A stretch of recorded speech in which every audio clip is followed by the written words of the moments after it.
to our dear devotees and faithful. The Dominican community of the Minor Basilica of Our Lady of the Rosary of Manaoag keep its regular schedule of prayer and masses in private, which are also live streamed via Manaoag Radio 102.7 FM and can be followed live on Facebook. We assure you that your Mass intentions and prayer requests will be remembered. Let us be one in prayer and ask the Lord to heal the sick and to end this crisis very soon. We look forward to celebrating together again God's love in the Minor Basilica. May the Lord and Apo Baket keep you all safe and healthy. See you soon. Dear brothers and sisters, during this period of pandemic brought by COVID-19, the Holy See grants plenary indulgences to all who are suffering from the coronavirus, to the healthcare workers who attend to them, and to all the Catholic faithful who offer prayers for our suffering brothers and sisters.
In the name of the Father, and the Son, and the Holy Spirit. Amen. The grace of our Lord Jesus Christ, and the love of God, and the communion of the Holy Spirit be with you all. And with your spirit. Magandang hapon po sa inyong lahat. Magandang hapon, Father. My dear friends, Jesus is the way to the Father. We believe that living up to His teachings will mean eternal life for us. In this Eucharist, we worship Him as our Lord and Guide. May this celebration renew our faith and courage to follow Him. Brothers and sisters, let us first acknowledge our shortcomings, our infidelities, our sins, and so prepare ourselves to celebrate the sacred mysteries. You were sent to heal the contrite of heart. Lord, have mercy. Lord, have mercy. You came to call sinners. Christ, have mercy. Christ, have mercy. You are seated at the right hand of the Father to intercede for us. Lord, have mercy. Lord, have mercy. May the Almighty God have mercy on us, forgive us our sins, and bring us to everlasting life. Amen.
Panginoong Diyos ko,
ang aming kahilingan.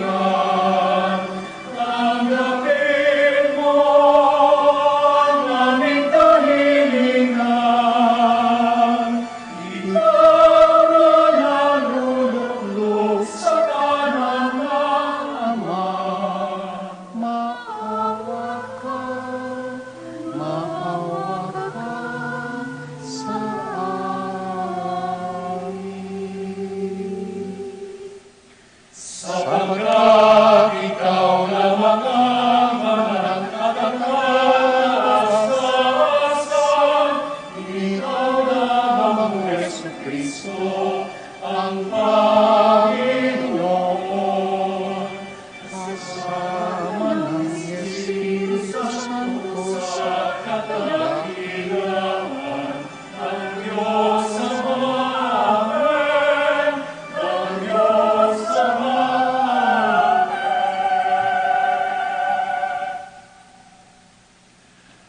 We include in our Mass intentions today the well-being, good health of all the mothers as we celebrate Mother's Day around the world. Let us pray. Almighty ever-living God, constantly accomplish the Paschal mystery within us, that those you were pleased to make new in holy baptism may under your protective care, bear much fruit and come to the joys of life eternal.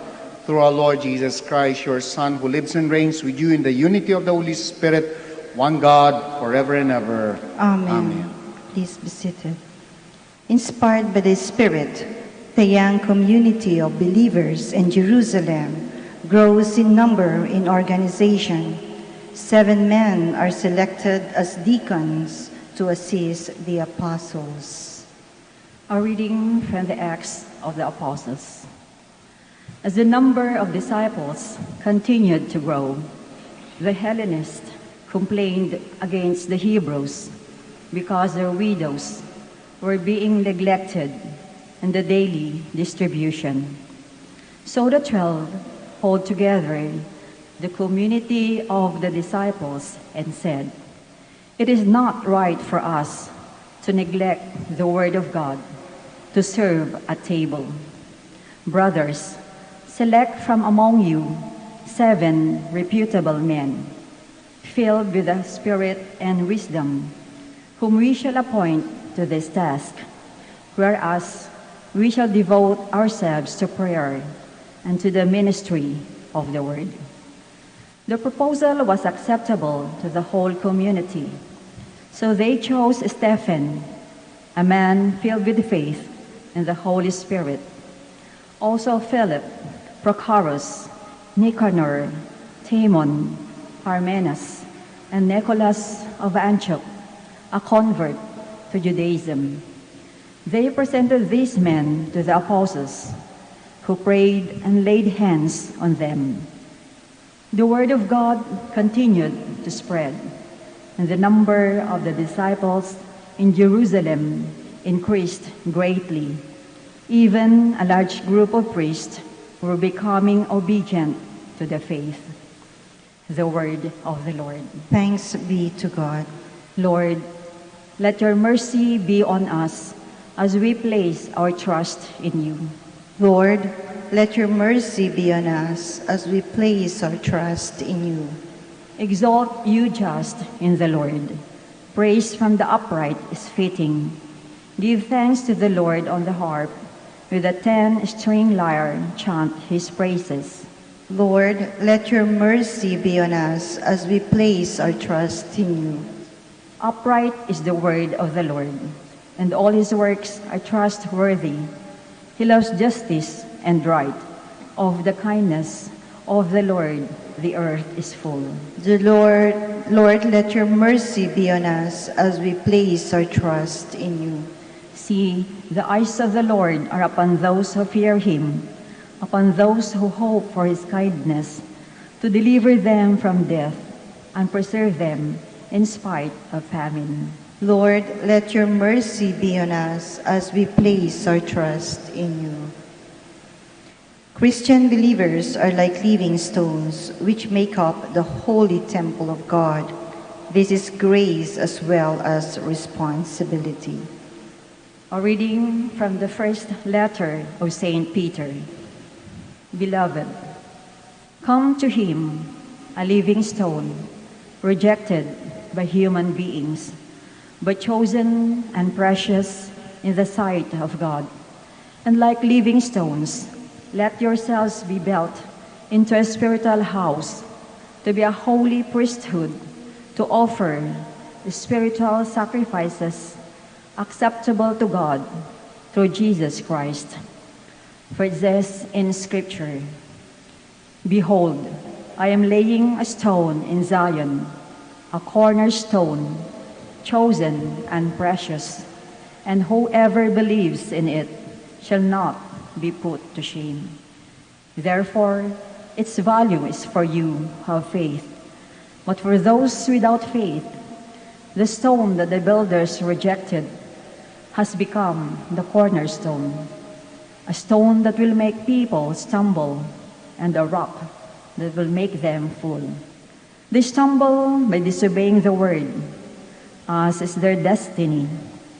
You are a chosen race, a royal priesthood, a holy nation, a people of his own, so that you may announce the praises of him who called you out of darkness into his wonderful light. The word of the Lord. Thanks be to God.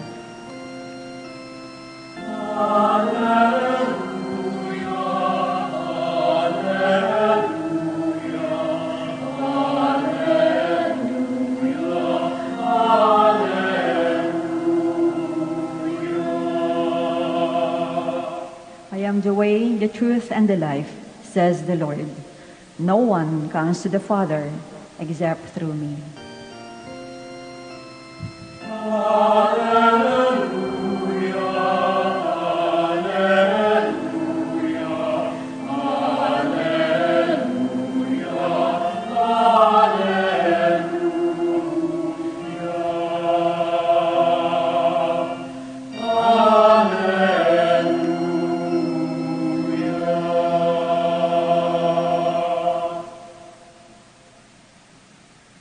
The Lord be with you. And with your spirit. A reading on the Holy Gospel according to John.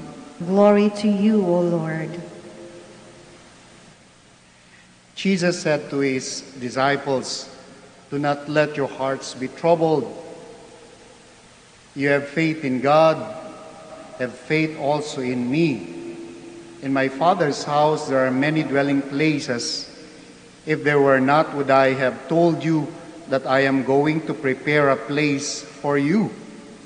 And if I go and prepare a place for you, I will come back again and take you to myself, so that where I am, you also may be.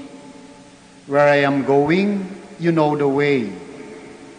Thomas said to him, Master, we do not know where you are going. How can we know the way? Jesus said to him, I am the way, I am the truth, and I am the life. No one comes to the Father except through me. If you know me, then you will also know my Father. From now on, you do know him and have seen him. And Philip said to him, Master, show us the Father, and that will be enough for us. Jesus said to him, have I been with you for so long a time, and you still do not know me, Philip? Whoever has seen me has seen the Father. How can you say, show us the Father? Do you not believe that I am in the Father, and the Father is in me? The words that I speak to you, I do not speak on my own. The Father who dwells in me is doing his works. Believe me that I am in the Father and the Father is in me, or else believe because the works of the works themselves. Amen, amen. I say to you, whoever believes in me will do the works that I do, and will do greater ones than this, because I am going to the Father. My dear friends, the Gospel of the Lord. Praise to you, Lord Jesus Christ. Please be seated. Muli po magandang hapon sa inyong lahat, sa mga silyang nasa harap ko at sa mga taong nasa kani-kanilang bahay. Saan kaya nanggaling yung matandang kasabihang ang utos ng pari ay hindi mababali? It's an old saying. Yung mga bata hindi na gaanong naririnig ito at hindi na pinapaniwalaan. But sa mga matatanda, I'm very sure this is still very familiar.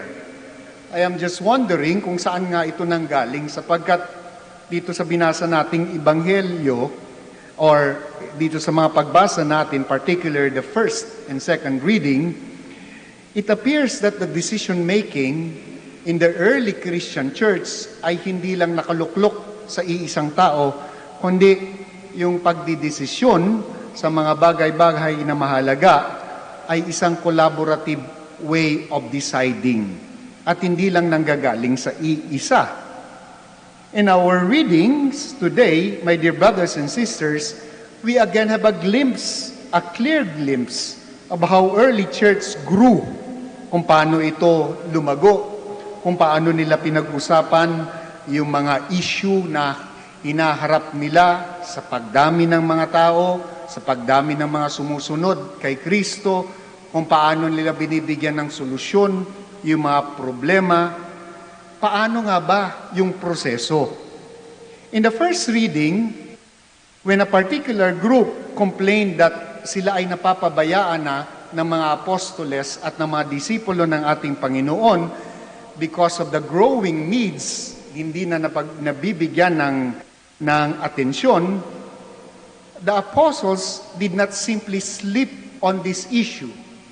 What they did is that they gathered, the 12 gathered, and then together with the disciples, they talked about the issue and then the problem, and they asked each other what's the best way to solve this issue, this problem.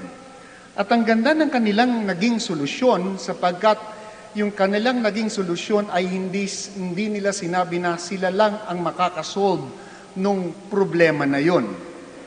What they did is that they appointed 7 people, men who were imbued with the Holy Spirit and of good repute, and then they gave them some works to attend to the growing needs of the early Christian community. Ang ganda po sapagkat it tells us that from the very beginning, ang ating simbahan ay meron ng democratic character. Nobody is hugging the limelight. Nobody is making one singular decision. And also at the same time, it is also a recognition that the Holy Spirit, that the Lord is not only present doon sa mga apostoles, but it is present in each and every one who encountered, believed, and loved the Lord. The Lord is in everyone. The gift, therefore, of the Lord Jesus Christ is in everyone, not just in the 12, not just in the early disciples, in the early followers. Ang ganda, no? Democratic at hindi sinusolo yung pagsosolve ng mga bagay-bagay. Kaya nga walang hero ball eh. Walang pasikat. Walang pabida. Sa simula, everybody was given a chance to shine and to do the work. Ang lawak, ang daming po pwedeng gawin. And there is room for every contribution of everybody in the church. Lahat may lugar at lahat may maibabahagi sa pagbuo ng simbahan. Noon at hanggang ngayon. Also, another insight is that this only shows that the apostles recognizes that the Lord is present not only in them, but also in many people who encountered the Lord. Kaya nga yung galing, hindi lang yung mga apostoles yung magaling. Kaya nga yung buti, hindi lang yung mga apostoles ang may buti. Lahat ng nagmamahal sa Panginoon who encountered the Lord ay may galing at may buti. And from the very beginning, our leaders, the apostles and the disciples, recognized that. It is very sad when it happens in our contemporary society when we do not recognize the presence of the Lord in everybody. Hindi lang sila ang naka-encounter sa Panginoon.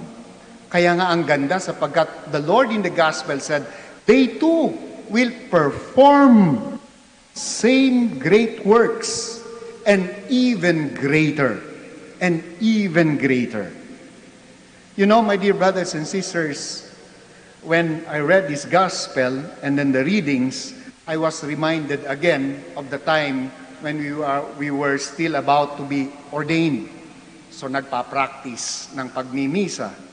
And one of our professors, our beloved professors of philosophy, would always remind us of something na hanggang ngayon hindi pa namin nakakalimutan. Na sa misa, hindi kami ang bida. Sa misa, kailangan nga kung po pwede itago namin ang mukha namin during consecration doon sa body of Christ, doon sa wine, kailangan naming itago. Wala kang nakikita dapat daw na nagmimisa na ang mukha ang inihaharap at itinatago yung katawan ni Kristo. We say, this is the body of Christ sapagkat siya yung bida dito sa celebration na ito. Nakakalungkot nga lang minsan, hindi pala minsan, kadalasan, sinasabi ng mga tao na maganda ang misa kapag ka maganda ang sermon.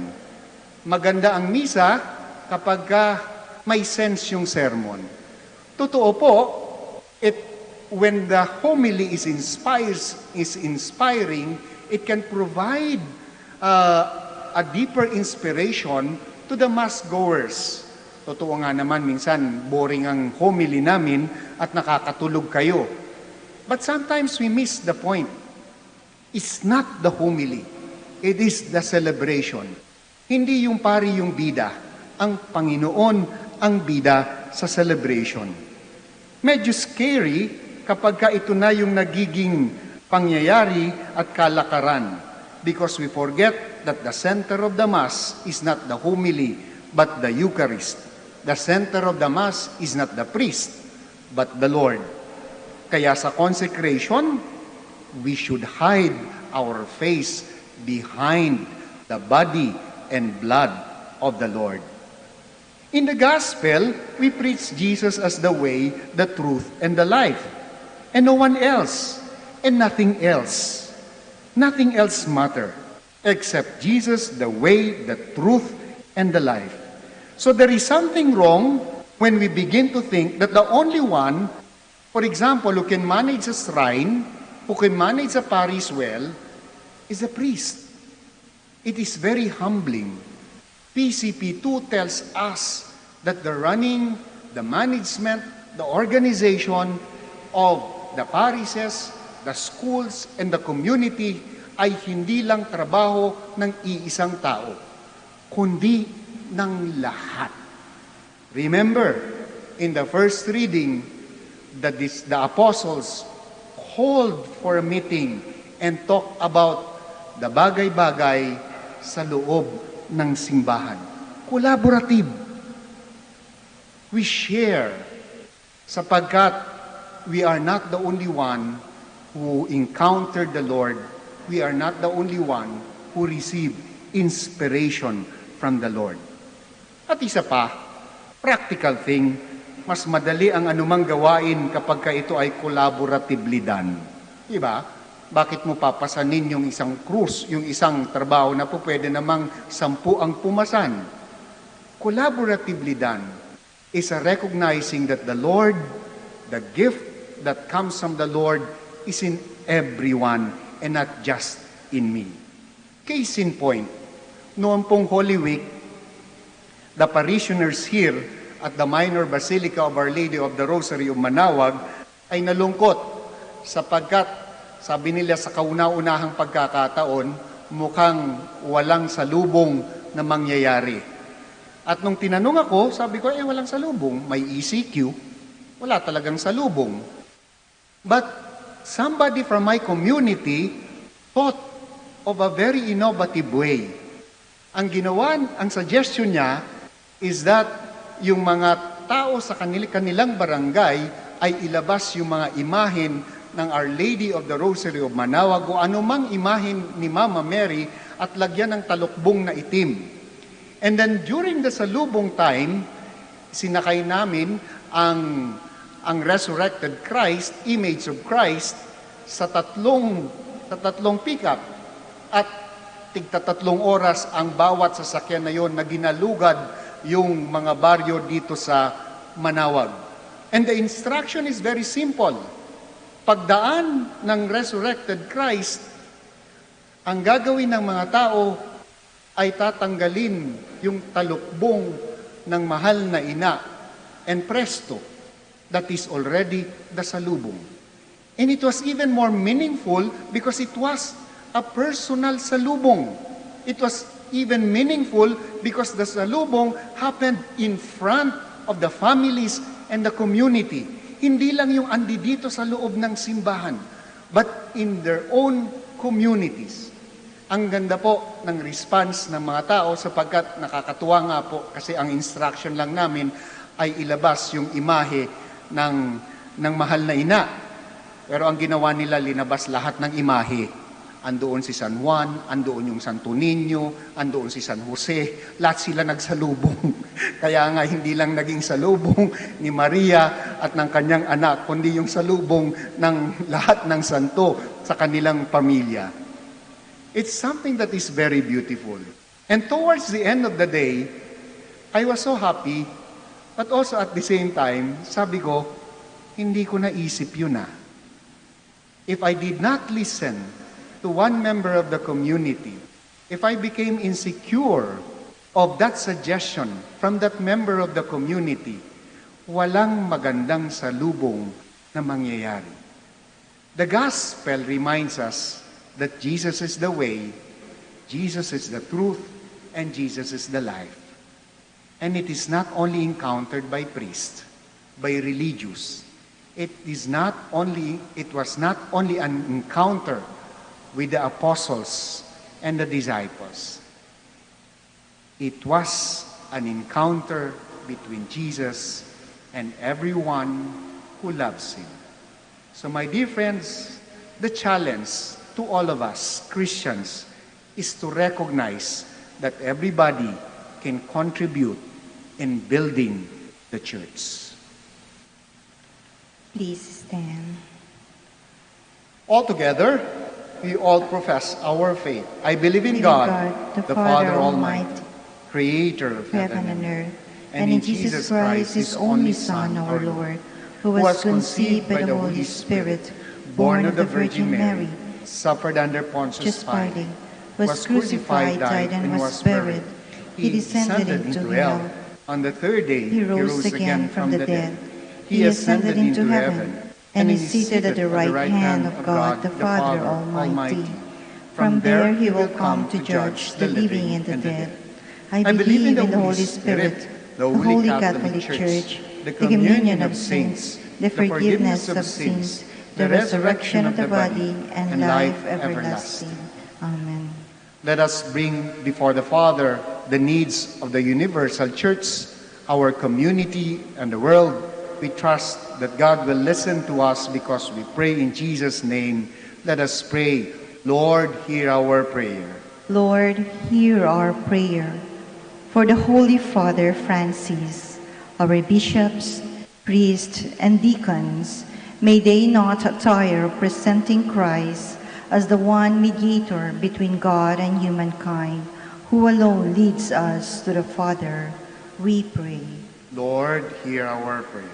For our government officials, following the example of the deacons of the early church, may they apply themselves to public service and strive to attend to the needs of the people. We pray. Lord, hear our prayer. For those who are beset by trouble, loneliness, and fear of death, may they be strengthened by their faith in the Lord Jesus and in the loving mercy of the Father. We pray. Lord, hear our prayer. For our ecclesial and parish community, like the first Christians, may we strive for peace, harmony, and sharing within our community, we pray. Lord, hear our prayer. For those who are in most need of God's help, may the Lord come quickly to their assistance, and may they find solace in their faith, we pray. Lord, hear our prayer. Let us pray for the urgent concerns of our community and our personal intentions. We pray. Lord, hear our prayer. We also pray in a very special way for all the mothers, that the Lord may continue to look after their needs, their well-being, their health, and reward them for all the sacrifices they did for their children. We pray to the Lord. Lord, hear our prayer. We also pray for all our co-workers in the vineyard of the Lord, for all our volunteers and employees here at the Minor Basilica of Our Lady of the Rosary of Manaoag, for all our co-administrators in our schools, for our teachers, personnel, for our students as well as their families, for all those who work with us in our hospitals, the doctors, the health workers, the nurses. And we also pray for the enlightenment and strength of our leaders. We pray to the Lord. Lord, hear our prayer. Heavenly Father, you have given us Jesus, your Son, to be our way, our truth, and our life. Help us to listen to him and put his teaching into practice, that we may be worthy to enter into your kingdom, where he reigns with you and the Holy Spirit, one God, forever and ever. Amen. Please be seated.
Pray, my dear friends, that my sacrifice and yours may be acceptable to God the Almighty Father. May the Lord accept the sacrifice at your hands for the praise and glory of his name, for our good and the good of all his holy church. O God, who by the wonderful exchange effected in this sacrifice have made us partakers of the one supreme Godhead, grant, we pray, that as we have come to know your truth, we may make it ours by a worthy way of life, through Christ our Lord. Amen. The Lord be with you. And with your spirit. Lift up your hearts. We lift them up to the Lord. Let us give thanks to the Lord our God. It is right and just. It is truly right and just, our duty and our salvation, at all times to acclaim you, O Lord, but in this time above all to laud you yet more gloriously, when Christ our Passover has been sacrificed. By the oblation of his body, he brought the sacrifices of old to fulfillment in the reality of the cross, and by commending himself to you for our salvation, showed himself the priest, the altar, and the lamb of sacrifice. Therefore, overcome with paschal joy, every land, every people exalts in your praise, and even the heavenly powers with the angelic host sing together the unending hymn of your glory as they acclaim. Santo, Santo, Santo, Diyos makapangyarihan, Kustos na walati ang langit at lupa. Sana, o sana, sa kaitaasan, dinangalang narito sa ngalan ng Panginoon. O sana, sa kaitaasan. O sana, sa kaitaasan.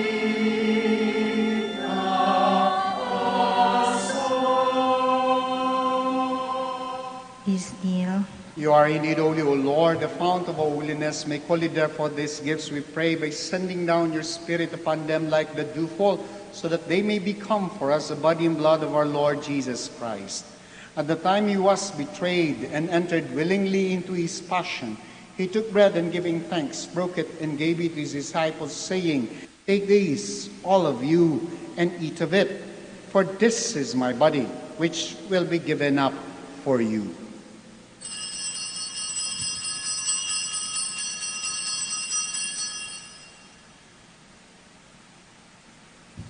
In a similar way, when supper was ended, he took the chalice and once more giving thanks, he gave it to his disciples, saying, Take this, all of you, and drink from it, for this is a chalice of my blood, the blood of the new and eternal covenant, which will be poured out for you and for many, for the forgiveness of sins.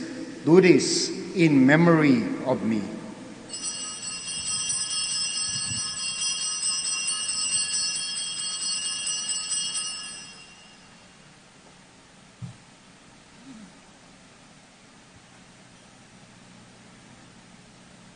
Let us proclaim the mystery of faith. When we eat this bread and drink this cup, we proclaim your death, O Lord, until you come again. Therefore, as we celebrate the memorial of his death and resurrection, we offer you, Lord, the bread of life and the chalice of salvation, giving thanks that you have held us worthy to be in your presence and minister to you. Humbly we pray that, partaking of the body and blood of Christ, we may be gathered into one by the Holy Spirit. Remember, Lord, your church spread throughout the world, and bring her to the fullness of charity, together with Francis, our Pope, Socrates, our Archbishop, Fidelis, our Auxiliary Bishop, Gerard, our Master, and all the clergy. Remember also our brothers and sisters who have fallen asleep in the hope of the resurrection, and all who have died in your mercy. Welcome them into the light of your face. Have mercy on us all, we pray, that with the Blessed Virgin Mary, Mother of God, with the blessed apostles, and all the saints who have pleased you throughout the ages, we may merit to be heirs to eternal life, and may praise and glorify you through your Son, Jesus Christ. Through him, and with him, and in him, O God Almighty Father, in the unity of the Holy Spirit, all glory and honor is yours forever and ever. Amen. Please stand. Jesus taught us to call God our Father, and so we have the courage to pray.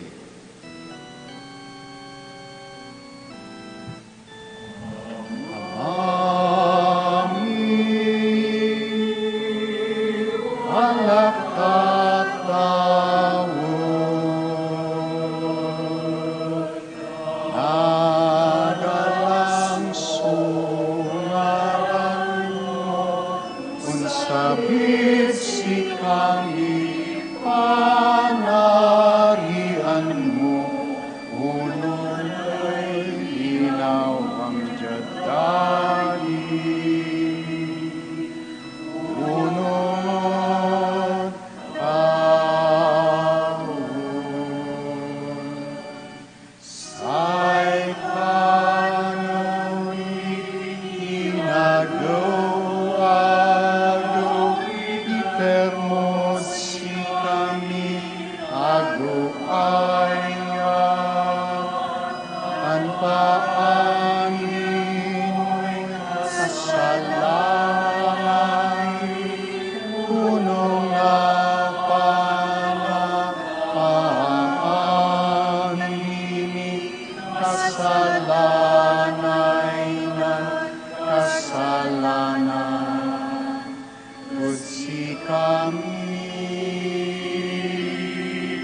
Deliver us, Lord, we pray, from every evil. Graciously grant peace in our days, that by the help of your mercy we may be always free from sin and safe from all distress as we await the blessed hope and the coming of our Savior Jesus Christ.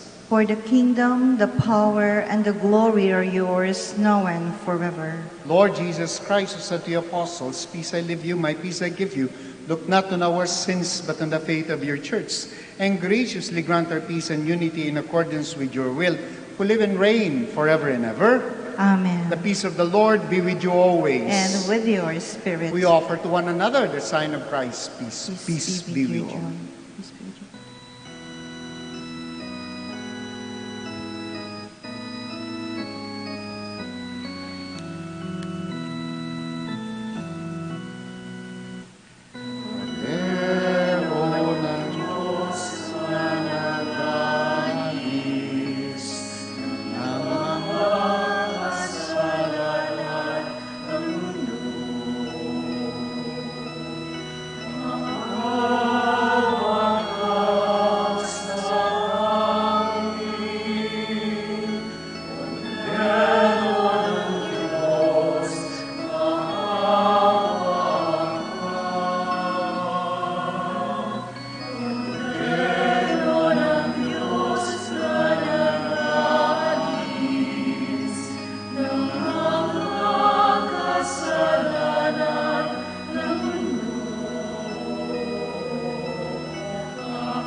Please kneel.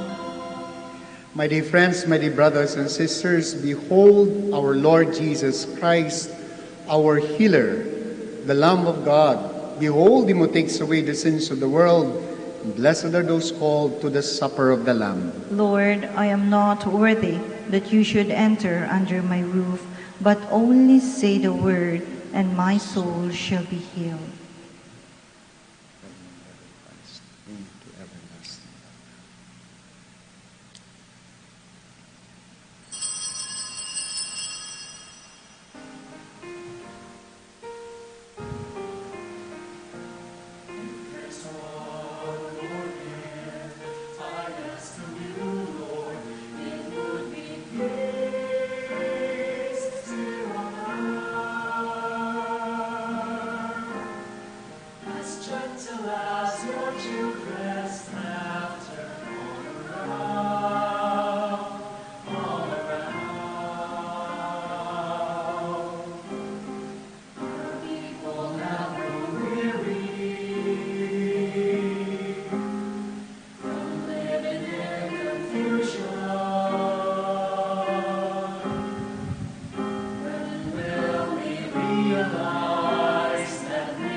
Let us pray.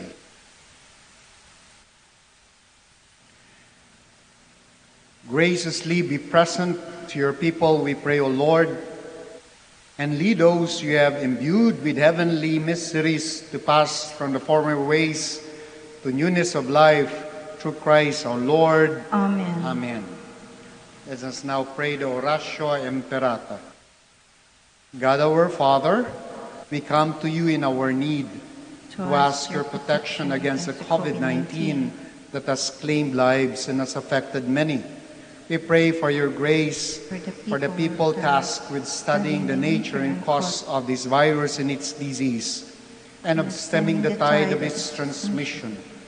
Guide the hands and minds of medical experts that they may minister to the sick with competence and compassion, and of those governments and private agencies that must find cure and solution to this epidemic. We pray for those afflicted. May they be restored to health soon. Grant us the grace to work for the good of all and to help those in need. Grant this through our Lord Jesus Christ, your Son, who lives and reigns with you in the unity of the Holy Spirit, one God, forever and ever. Amen. Mary, help of all Christians. Pray for us. Saint Raphael the Archangel. Pray for us. San Roque.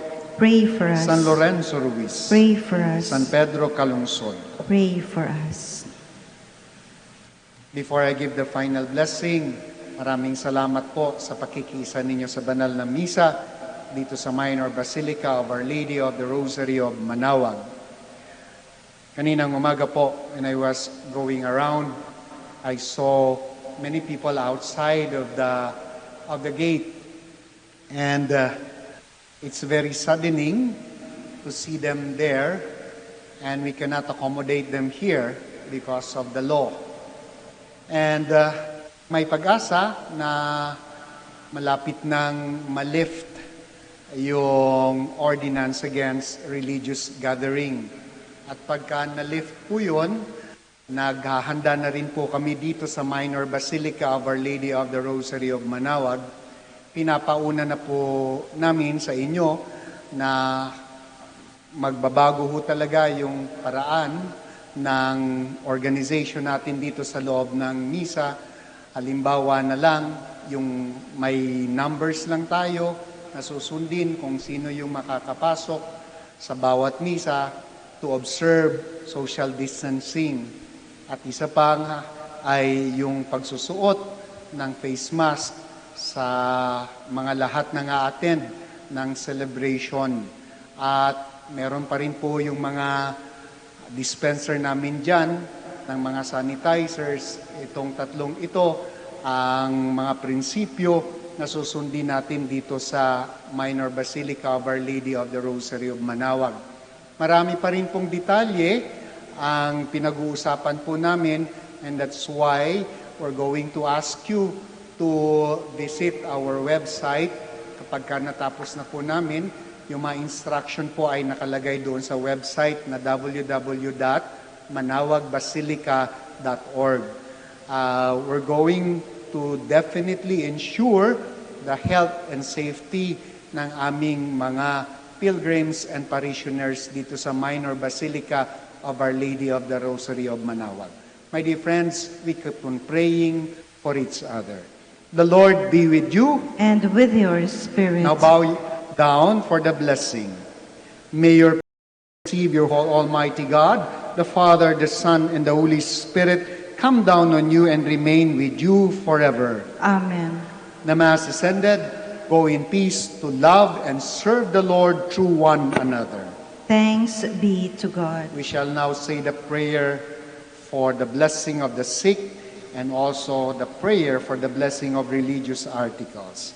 Our help is in the name of the Lord, who made heaven and earth. God, our Almighty Father, by your blessing you give us strength and support in our frailty.